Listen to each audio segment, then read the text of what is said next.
Muito obrigado, senhor presidente Otto Alencar. Eu queria dar as boas-vindas ao Dr. Carlos Wizard,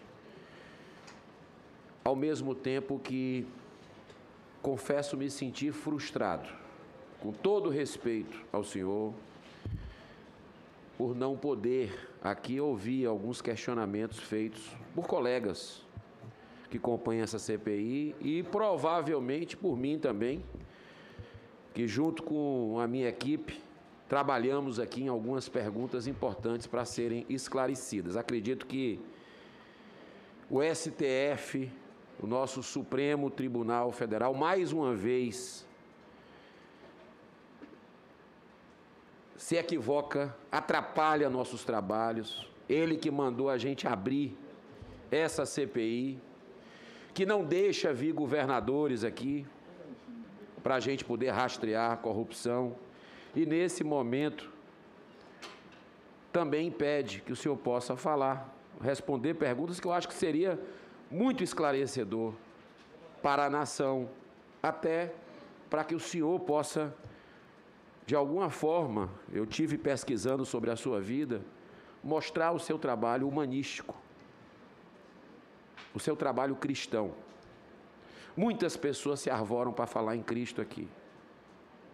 Não é hoje, são muitas vezes.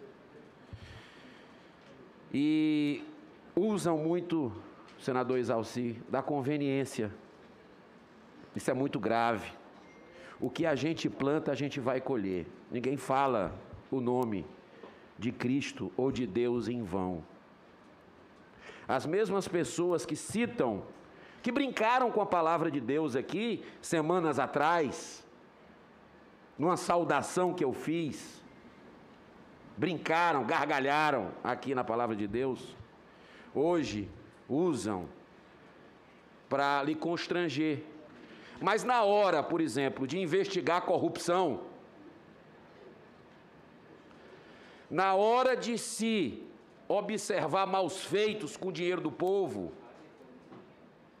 nesse momento não se lembram de Jesus Cristo, porque ele não aceitava a hipocrisia. Ele chegou nos vendilhões do templo lá e mostrou a sua firmeza.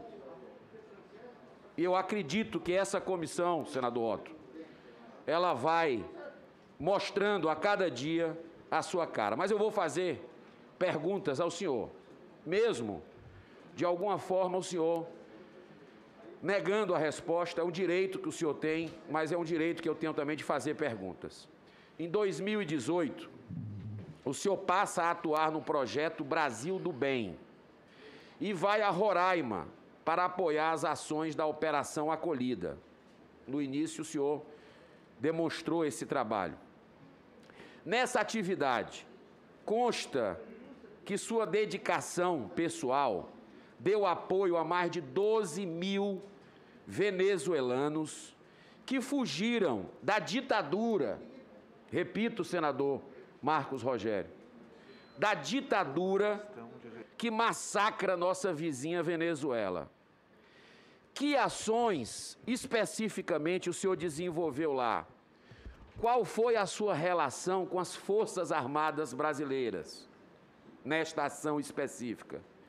Seu projeto recebeu recursos federais? Eminente senador Girão, respeitosamente, devido às respostas que dei para os demais senhores senadores, eu permaneço em silêncio. Em 2020, pela primeira vez em sua vida, o senhor filiou-se a um partido político, tendo escolhido o PSDB. Mas, em seguida, aproximou-se do governo Jair Bolsonaro. Por que, sendo um quadro do PSDB, o senhor optou por aproximar-se do governo do Brasil atual? Permaneço em silêncio. Em 6 de junho de 2020, o G1, site G1, publica a seguinte notícia, abre aspas, cotado para o cargo no Ministério da Saúde, diz que estados inflam dados da Covid para elevar orçamento. Secretários de saúde fala de leviana. Pergunta que eu lhe faço de forma objetiva: o senhor fez esta afirmação? O que o levou a suspeitar que os dados da Covid estariam errados? Senador, preservo o meu direito de permanecer em silêncio. O senhor permaneceu 30 dias no Ministério da Saúde. Que cargo o senhor iria assumir? Qual a sua ligação com o general Pazuello? Permaneço em silêncio. Caso o senhor assumisse um cargo no Ministério da Saúde, que ações implementaria no combate à Covid-19? Reservo o direito de permanecer em silêncio. Fala-se muito em existência de um suposto gabinete paralelo no governo federal. Apesar de nesta CPI também haver um gabinete paralelo que deliberadamente atua, eu lhe pergunto, nós sabemos o quanto é importante que, e isso existe em vários países, que o executivo, seja presidente, seja governador, seja prefeito, de alguma forma, ele se aconselhe e contar com a participação de forças vivas na sociedade na construção de um projeto. Como exemplo, temos a participação do Grupo Unidos pela Vacina, liderado pela senhora Luísa Trajano, uma empreendedora respeitável da nossa nação, e com vários empresários que tiveram reuniões com o governo para se inteirar da aquisição da vacina. O senhor conhece esse grupo liderado pela senhora Luísa Trajano? Permaneço em silêncio. O senhor participou de alguma reunião com o governo para tratar de assuntos diversos, como fez na Operação Acolhida? Permaneço em silêncio. O que o senhor pensa desta participação dos empresários na construção de uma sociedade melhor, de um Brasil melhor? Permaneço em silêncio. Ok, eu não vou fazer, até por uma questão de produtividade, eu vou utilizar o tempo que me resta, pelo menos uma parte do tempo que me resta, para falar aqui sobre uma colocação que fez o relator, que agora chega aqui, o relator Renan Calheiros, fez uma colocação com base numa audiência que ele participou. E eu parabenizo por ter participado dessa reunião na semana passada com 2 cientistas. Um que o senhor citou aqui, o Halal, que é da universidade lá de Pelotas, e a Jurema, que é da Anistia Internacional, que o senhor falou que 400 mil vidas, aliás, eles falaram aqui, aliás, deram números controversos. Um disse que era 120 mil, eu anotei, e outro 400 mil. E esses números, eu fiz a pergunta para eles, se havia alguma coisa de comparação com países. Não sei se o senhor lembra. E eles disseram que não tinha comparação com outros países, não fizeram análise nos outros países, só no Brasil. E eu quero reafirmar, senador Renan Calheiros, a busca pela verdade, que eu acho que é um direito, né, que nos cabe, mesmo a gente sendo aqui, de alguma forma, atropelado em muitas votações, em muitos posicionamentos. Eu acredito que a gente precisa ouvir o outro lado, mesmo que o senhor se recuse, como o senhor se recusou quando tivemos aqui 2 cientistas, médicos renomados, que são a favor do tratamento precoce. O senhor se retirou, foi embora. Como o senhor colocou muitos machões que na internet falam, né? O senhor colocou muitos machões, mas viram gatinhos aqui, pessoalmente. O senhor colocou isso há pouco tempo. Da mesma forma, muitos machões aqui são arautos da ciência, conhecem muito a ciência e na hora de ouvir cientistas, tiram um time e vão embora. Então eu queria lhe fazer um pedido. Se o senhor puder acolher, eu lhe agradeço. Junto com o presidente, claro, o senhor tem que ter o presidente tem que deliberar sobre isso. Mas para equilibrar um pouco, nós ouvimos aqui 2 cientistas e médicos renomados contra o tratamento precoce, 2 cientistas e médicos renomados a favor do tratamento precoce.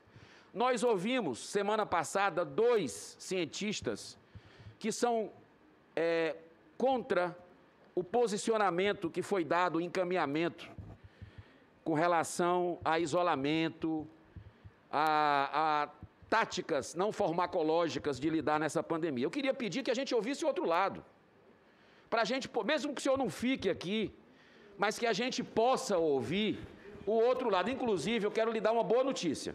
Por favor. A boa notícia que eu quero lhe dar é o seguinte: já foi aprovado por essa comissão, pelos colegas, e agradeço os colegas, o doutor Antônio Jordão foi aprovado hoje, na votação que nós tivemos, tem um posicionamento diferente dos 2 outros cientistas, e Paulo Porto, doutor Paulo Porto também, que já foi aprovado por essa comissão. É só a gente marcar com essas pessoas. Eu faço esse apelo, é o que me cabe fazer, esse apelo, para que a gente possa ouvir o outro lado. Eu acredito que nós temos aí um momento extremamente importante que a gente precisa, nessa CPI, analisar a corrupção. Concordo com o senhor quando o senhor fala que o câncer da corrupção. Esse é um valor que o povo brasileiro abomina, senador Renan Calheiros. O câncer da corrupção. Nós temos que rastrear, sim. E eu aprovo todos os requerimentos para que a gente quebre sigilo, vá atrás de denúncia de propina em compra de vacina. Estou junto disso, para buscar a verdade. Mas também não interessa se a corrupção é 2 bilhões de reais ou se é 50 milhões de reais, que no caso do consórcio Nordeste, essa casa aqui tem obrigação moral, não pode se furtar a investigar o escândalo da maconha que aconteceu no consórcio Nordeste. Sexta-feira nós vamos deliberar sobre isso aqui, e para mim, R$1 de corrupção é corrupção. 2 bilhões é corrupção. Que 50 milhões é corrupção. Qualquer valor, a gente tem a obrigação de rastrear isso nessa comissão, até porque essa comissão foi instalada por 2 requerimentos. Um do senador que está aqui à minha frente, senador Renan Calheiros, que visa investigar eventuais... senador Randolfo Rodrigues, que... que visa identificar eventuais ações e omissões do governo federal. E outro, assinado por 45 senadores dessa casa respeitada da República, que visa investigar, senador Marcos Rogério, além do governo federal, porque no meu requerimento está o governo federal também, mas os bilhões de reais que foram enviados para estados e municípios, e até agora é um segredo esse assunto de investigar estados e municípios. Por que, meu Deus? Por que isso? Até quando a gente vai empurrar isso com a barriga? 60 dias depois, está ficando feio. Nós não queremos buscar toda a verdade? Ou são narrativas que a gente quer buscar? Então, eu queria, para encerrar a minha fala, fazer esse apelo para que a gente possa ouvir o outro lado, mesmo que o senhor não fique aqui, mas que essa CPI não se furte de ouvir Antônio Jordão e Paulo Porto, numa audiência mais na frente, para que a gente possa entender exatamente o que aconteceu na verdade. Antigamente, senhor Carlos Wizard, antigamente, na época de Roma, na época lá do Cristo, quem era cristão era jogado para os leões. O esquema era outro. Agora, com a evolução do processo civilizatório, vem a degradação, o achaque, o moral, sabe? O questionamento, muitas certas situações aqui que foram ouvidas, que infelizmente o senhor optou por não responder, mas eu acredito que ajudaria a verdade, de alguma forma, a transparecer. Não concordo com a estratégia, mas é um direito que o senhor tem. E hoje em dia é isso. É isso. Mas a verdade sempre triunfa e o bem irá prevalecer com a graça de Deus. Muito obrigado.